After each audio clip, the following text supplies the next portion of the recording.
Muy buenas para todos. Me presento primero que todo. Mi nombre es Jaderson Martín Largo Guarín. Soy estudiante de la Universidad Francisco de Paula Santander, sección Ocaña. Soy estudiante de la carrera de Ingeniería Civil, el cual el día de hoy vengo a hablarles sobre qué es la probabilidad y qué es la estadística. Bueno, primero que todo, ¿qué es la probabilidad? La probabilidad es una de las ramas matemáticas que estudia la posibilidad de que ocurran eventos aleatoriamente o inciertos. Se utiliza para medir las incertidumbres asociadas a fenómenos que se pueden con certeza. Estas se pueden medir con, por ejemplo, experimentos aleatorios, espacios muestrales. Uno de los ejemplos es nosotros lanzar un dado. Al nosotros lanzar un dado, tenemos la posibilidad de que caiga uno de los 6 números que es la cara del dado, y cada cara del dado o cada número tiene su misma posibilidad de caer. La estadística. ¿Qué es la estadística? La estadística también es una de las ramas matemáticas que se encarga de recopilar y organizar la información obtenida por nosotros en nuestros experimentos, nuestros espacios muestrales. Esta nos ayuda a tomar decisiones basadas en las evidencias obtenidas de los ejercicios anteriores. Que esta se basa en un objetivo principal, que es la estadística, es comprender patrones, tendencias, relaciones de datos. Bueno, lo siguiente tenemos la estadística descriptiva y la estadística inferencial. A continuación les voy a dar un breve resumen de cada una de las estadísticas, comenzando por la estadística descriptiva. Bueno, la estadística descriptiva es la rama que se encarga de organizar, resumir y presentar los datos de manera clara y comprensible, cuyo propósito es proporcionar una visión general a los datos sin hacer referencia a conclusiones sobre una población más amplia. Por ejemplo, una de las herramientas de la estadística es la tabla de frecuencia, gráficos, histogramas, diagramas de barras, diagramas circulares, etcétera. Medidas resumen mediana, media, moda, varianza, desviación estándar, etcétera. Un ejemplo práctico podría ser: si tenemos las edades de un grupo de estudiantes, podemos calcular el promedio, la media, construir un histograma para visualizar la distribución de edades, creando una tabla de frecuencias para ver cuántos estudiantes tenemos cada edad. Siguiente les voy a hablar sobre la estadística inferencial, la cual esta rama que utiliza los datos de una muestra para hacer inferencias o generaciones sobre una población más grande. Este objetivo de esta es tomar decisiones basadas en datos limitados y evaluar la incertidumbre asociada a esas decisiones. Una de las herramientas muy importantes es la prueba de hipótesis. También tenemos los intervalos de confianza, modelos predictivos. Un ejemplo práctico, podemos decir que se desea intimidar ingresos promedio de todos los habitantes de la ciudad o de algún municipio. Puede encontrar una muestra representativa, una muestra aleatoriamente o una teoría por muestreo. La muestra. Siguiente vamos a hablar de la muestra. Bueno, una muestra es un subconjunto seleccionado por una población para realizar estudios estadísticos. La muestra puede ser aleatoriamente, la muestra puede ser total, puede ser muestra por partes. En sí, vamos a hablar sobre la representatividad de esta muestra. La muestra debe ser refleja con características de población. Por ejemplo, si estudia la altura de estudiantes de una escuela, la muestra debe incluir estudiantes de diferentes grados y géneros. ¿Por qué?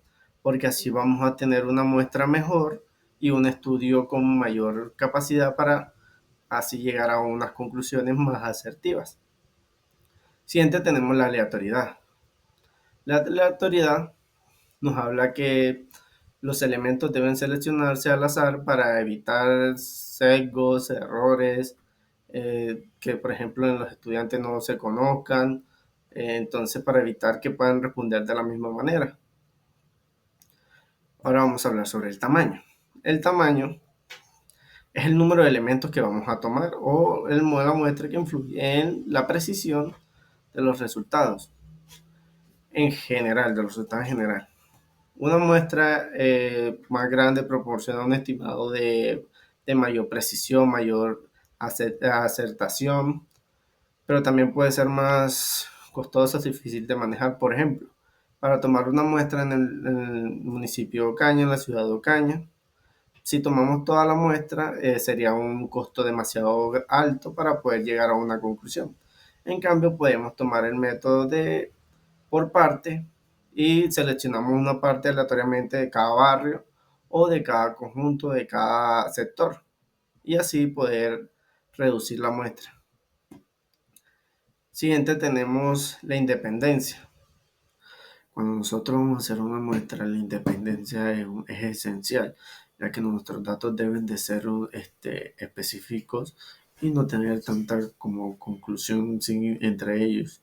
Por ejemplo, cuando seleccionamos a una persona por una encuesta, su elección no debe ser afectar a la elección de otras personas.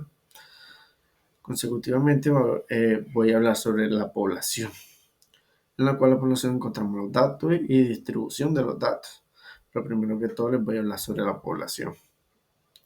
La población, la población es un conjunto de objetos, personas, individuos, como lo queramos llamar, para adquirir realizar un estudio, un experimento, aleatoriamente o como lo más nos guste. Consecutivo vamos a hablar sobre los datos. Tenemos lo que son datos agrupados, datos no agrupados, univariantes y multivariantes y bivariantes, en lo cual vamos a hablar sobre los datos agrupados. Los datos agrupados se organizan en intervalos o categorías. Por ejemplo, si estudiamos la edad de una población, podemos agruparlas en rango como de 0 a 10 años, de 11 a 20 años, de 20 a 30 años, dependiendo nuestro estudio que vayamos a realizar. Bueno, siempre vamos a hablar sobre los datos no agrupados. Los datos no agrupados se registran individualmente sin clasificar. Por ejemplo, una lista de edades exactamente de 15, 18 y 20, 30, etcétera, es específicamente univariante. Siguiente es lo que es univariante. Se analiza un solo atributo o variable. Por ejemplo, estudio solo la altura de un grupo de personas. El univariante se dedica a solo hacer un tipo de estudio. Por ejemplo, podría ser el estudio de la altura, el estudio de la edad, el estudio del tipo de color, del gusto de color, del grupo de personas o del objeto. Seguimos con los bivariantes. Se analizan las dos variables simultáneamente. Por ejemplo, estudiar la relación entre altura y peso. El bivariante, como lo decía en el ejemplo, es estudiar, por ejemplo, la relación entre altura y peso, qué relación tienen una con otra. Por ejemplo, sería el color con qué tan oscuro le gusta el tipo de color. O, por ejemplo, la edad y la altura de la persona también podría ser bivariante. A continuación, multivariante. Vamos a hablar sobre multivariante. Se analizan más de dos variables. Un ejemplo de esto es estudiar la relación entre altura, peso y edad. Multivariante nos da a estudiar, por ejemplo, ya más características, altura, peso y edad, como lo decía en el ejemplo anterior.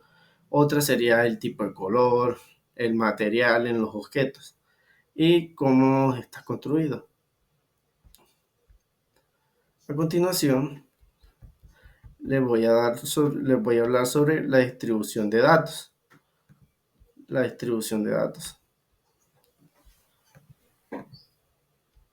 En la distribución de datos tenemos lo que es histograma, cost-plus y distribución de frecuencia. Primero les voy a hablar sobre la distribución, sobre el histograma.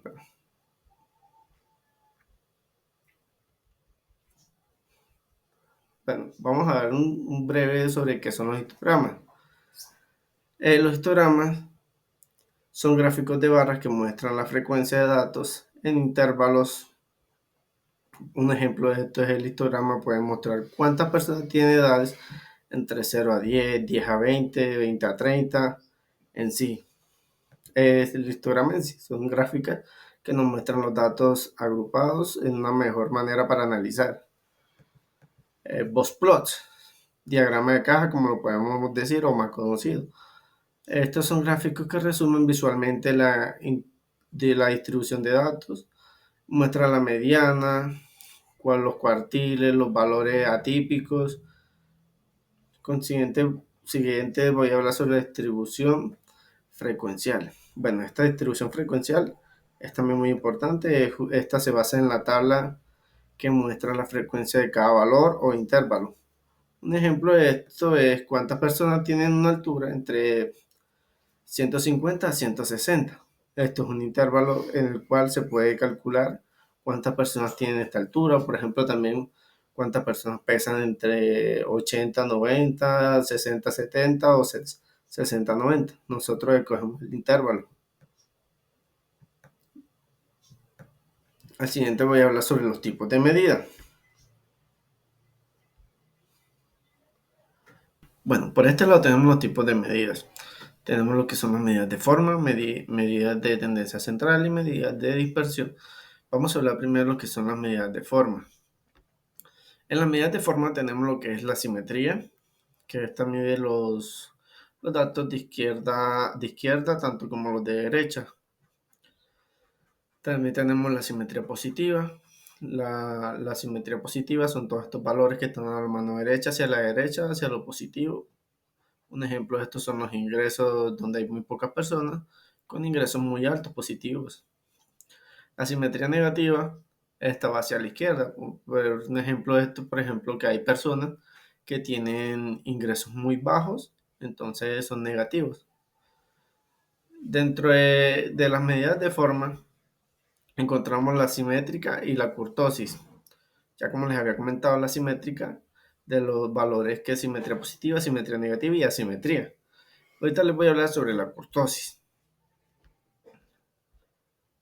La kurtosis mide qué tan puntiaguda o plana es la distribución. Bueno, la kurtosis se basa en medir la distribución en lo puntiaguda o plana de nuestro ejemplo. También voy a hablar sobre las siguientes medidas de tendencia central. Medidas de tendencia central. Bueno, en medidas de tendencia central vamos a vamos a hablar sobre la media, mediana y moda, las cuales la media, hablamos de la media que es el promedio de los datos, que el cual se calcula todos los valores dividiéndose en la cantidad de los datos. Un ejemplo es, tenemos 20 estudiantes, los cuales no tenemos los datos de la altura de cada uno. Entonces, para sacar el promedio de la altura, escogemos los valores, los sumamos de cada uno de los participantes, de los 20. Y al sumarlo tenemos un valor total y ese valor total lo dividimos en el total de los participantes, que serían 20, y ahí obtenemos el promedio. El promedio sería la media. Continuación del siguiente tenemos la mediana, que es el valor centrado, es el valor que se encuentra en la mitad, exactamente en la mitad de nuestro análisis o de nuestra tabulación. En el caso que hay un número par, es el promedio de los dos valores centrados. En dado caso, por ejemplo, como les decía, tenemos 20, nos basamos en el 10 y en el 11 para poder calcular el promedio de esos dos valores y esa sería nuestra media. Bueno, la moda es el valor frecuente en nuestra tabulación, nuestras tablas, nuestras encuestas. Por ejemplo, en la A puede que se repita 1,85, se repita 1,90, que es unos valores muy escasos, pero puede que también se repita. También podemos tener lo que son 2 modas, 3 modas, etcétera.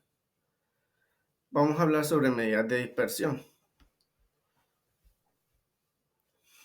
Las medidas de dispersión encontramos lo que es rango, varianza, desviación estándar y coeficiente de varianza, el cual vamos a comenzar por rango. El rango se basa en la capacidad mínima y la capacidad máxima donde va a llegar. Es como hasta dónde se va a llevar nuestra investigación y dónde va a comenzar. Es el encierro que va a tener nuestra investigación. Comencemos con el rango, tiene lo que es la varianza, que mide la dispersión promedio de los datos respectivos a la medida. También tenemos la desviación estándar. Esta es la raíz cuadrada de la varianza. Indica cuáles se desvían los datos de la media y cuáles no.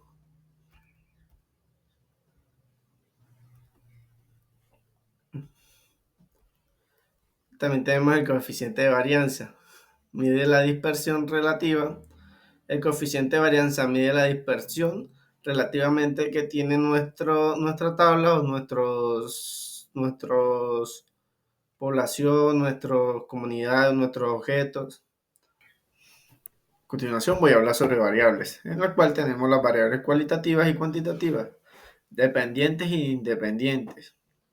Comenzaremos hablando por las variables cualitativas, que estas son las que representan categorías o atributos. Por ejemplo, género masculino, femenino, tipo de color, por ejemplo, rojo, azul. Las cuantitativas representan cantidades numéricas, por ejemplo, 20 sillas, 20 camas, 20 personas, 20 hombres, 20 mujeres, dependiendo del tipo de género. También tenemos lo que son las discretas. Toman valores enteros. Un ejemplo de esto son los números de hijos. Es un número entero y conciso. Tenemos lo que son las continuas. Toman valores en un rango. Un ejemplo es el peso y la altura. También tenemos la dependiente e independiente. La dependiente, vamos a comenzar hablando por la dependiente, que dice que es la variable observada o medida. Un ejemplo de esto son las calificaciones, que estas son unas variables que se observan por los docentes y así califican a los estudiantes. Siguiente, el independiente, que es la variable manipulada o controlada por causas. Un ejemplo de esto son las horas de estudio, que por ejemplo nosotros los estudiantes podemos dedicar una hora de estudio a cada asignatura o a cada materia. Ya nosotros estipulamos nuestro horario de estudio y nuestra cantidad de horas para poder estudiar y en sí. Los valores atípicos. En los valores atípicos tenemos la identificación y el cálculo estadístico de los valores atípicos. Primero vamos a comenzar hablando sobre los valores atípicos, los cuales nos habla que los valores atípicos son datos que se desvían significativamente del resto de los datos en un conjunto. Esto quiere decir que estos datos se separan del grupo de valores y se desvían hacia otro lado en un conjunto diferente. Estos pueden ser resultados de errores en la recolección de datos, variables naturales o en fenómenos de estudio o eventos raros. Esto quiere decir que al momento de nosotros tomar las muestras o los valores, podemos obtener errores al tomar la muestra y no podemos coger como la muestra adecuada, y esos otros valores serían estos valores atípicos. ¿Cómo identificamos los valores atípicos? Bueno, para nosotros identificar los valores atípicos, esto debe ser crucial porque pueden distorsionar los análisis estadísticos, modelos predictivos y conclusiones generales. ¿Por qué pueden dispersar los modelos predictivos? Si nosotros, nuestro conjunto de valores, tuvimos un error, quiere decir que nuestro análisis de predicción no va a ser confiable, no va a ser preciso, no va a ser coherente. Este análisis va a ser muy, muy disperso a la realidad de lo que debería haber sido, gracias a que obtuvimos valores atípicos. Nosotros debemos identificar, visualizar los valores atípicos. Nosotros, para poder identificar y visualizar, utilizamos lo que son las herramientas de gráficos para detectar patrones inusuales en los datos. Los métodos más comunes son el BOSPLUS, que es diagrama de caja, que es uno de los más usados en sí. Nosotros lo conocemos como diagrama de caja, pero en sí es BOSPLUS. Esta que es una representativa gráfica que resume la distribución de los datos utilizando cuartiles y bigotes. La especificación es útil para detectar valores atípicos porque muestran claramente los puntos que caen fuera del rango esperado. Esto es esencial porque así nos señala y nos detecta cuáles son estos valores atípicos porque claramente caen fuera de nuestro rango esperado. El botplot tiene un componente que es caja, representa el rango de intercuartílico. Esta representa el rango intercuartílico y QR, es decir, el 50% centrado de los datos. Bueno, vamos a hablar sobre cálculo estadístico, el cual nos habla que el cálculo estadístico es utilizado se basa en fórmulas matemáticas para identificar valores atípicos de una manera precisa, concisa y clara. El método más común en la regla de rango intercuartílico o IQR, la regla de rango intercuartílico, como lo dice IQR. ¿Qué es el IQR? Bueno, es el rango intercuartílico. IQR es la diferencia entre el tercer cuartil y el primer cuartil. Esto quiere decir que el rango intercuartílico es la diferencia que tenemos del valor del tercer cuartil al primer cuartil, que es nuestro primer valor. Y así. Bueno, con esto culminamos el video. Muchísimas gracias por escucharme. Y los invito a mi canal a dejar comentarios en mi canal. Cualquier cosa, cualquier comentario, inquietud, duda o atención. Estaré pendiente. Gracias.